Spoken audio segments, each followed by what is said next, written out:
ओम नमो भगवते वासुदेवाय। ओम नमः शिवाय। ओम श्री गणेशाय नमः।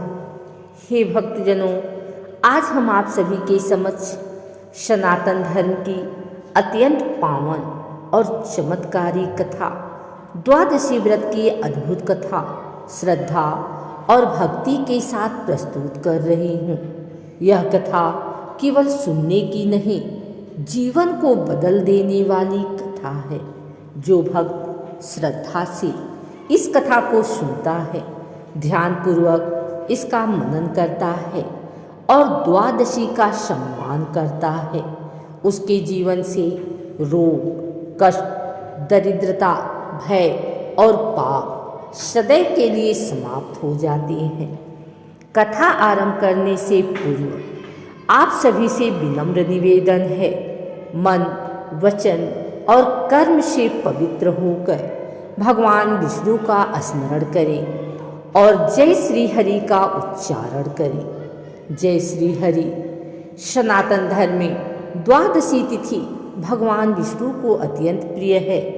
यह तिथि पापों का नाश करने वाली, पुण्य को बढ़ाने वाली और मोक्ष का मार्ग खोलने वाली मानी गई है।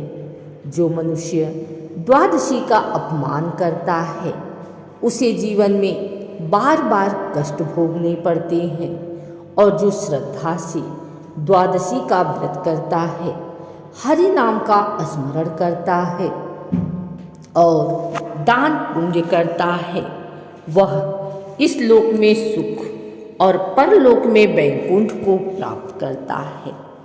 बहुत समय पहले की बात है। नैमिषारण्य के पवित्र वन में महर्षि सूत जी विराजमान थे। अनेक ऋषि मुनि उनके चरणों में बैठे हुए थे। तभी शौनक ऋषि ने प्रश्न किया, हे सूत जी, कृपा करके हमें यह बताइए कि द्वादशी व्रत का वास्तविक महत्व क्या है और यह व्रत मनुष्य को कैसे दुखों से मुक्त करता है।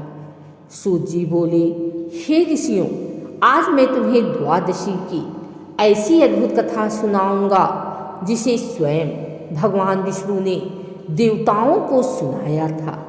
यह कथा सुनने मात्र से मनुष्य का जीवन पवित्र हो जाता है।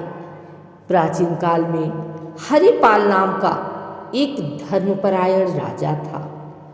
वह प्रजा का पालन करता था, न्याय प्रिय था, लेकिन एक दोष था, वह द्वादशी का व्रत नहीं करता था। राजा एकादशी तो करता, पर द्वादशी को भोजन कर लेता और नियमों का पालन नहीं करता। एक दिन राजा ने द्वादशी के दिन ब्राह्मणों को भोजन नहीं कराया, दान नहीं किया और अहंकार में भोजन कर लिया। कुछ ही समय में राज्य में अकाल पड़ा। राजा गंभीर रोग से ग्रसित हो गया। सुख शांति नष्ट हो गई। राजा घबरा गया। राजा ने महर्षि वशिष्ठ को बुलाया। ऋषि ने कहा, हे राजन, यह सब द्वादशी के अपमान का फल है। यदि मुक्ति चाहते हो तो द्वादशी व्रत को विधि पूर्वक करो। राजा ने संकल्प लिया। प्रातः ब्रह्म मुहूर्त में स्नान, भगवान विष्णु का पूजन, तुलसी अर्पण, ब्राह्मण भोजन, गरीबों को दान और द्वादशी पारण विधि से राजा ने पूरी श्रद्धा से द्वादशी व्रत किया। द्वादशी की रात्रि राजा को स्वप्न आया। भगवान विष्णु प्रकट हुए और बोले, हे राजन, द्वादशी व्रत से तुम्हारे सभी दोष नष्ट हो गए हैं। अब तुम्हें कोई भय नहीं। अगले दिन राजा स्वस्थ हो गया। राज्य में वर्षा हुई, प्रजा सुखी हो गई। सूत जी बोले, हे ऋषियों, जो द्वादशी के दिन अन्नदान करता है, वस्त्रदान करता है, दीपदान करता है, उसके जीवन से गरीबी हमेशा के लिए चली जाती है।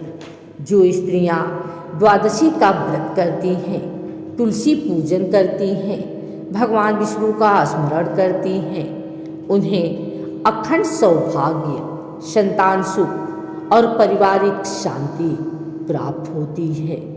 जो व्यक्ति द्वादशी की कथा सुनता है, दूसरों को सुनाता है, उसके पितृ तृप्त होते हैं, कुल का उद्धार होता है और वैकुंठ की प्राप्ति होती है। द्वादशी तिथि केवल उपवास नहीं बल्कि संयम और श्रद्धा का पर्व है। जो मनुष्य द्वादशी का सम्मान करता है, अहंकार छोड़ता है और सेवा भाव रखता है, वह भगवान विष्णु का प्रिय बन जाता है।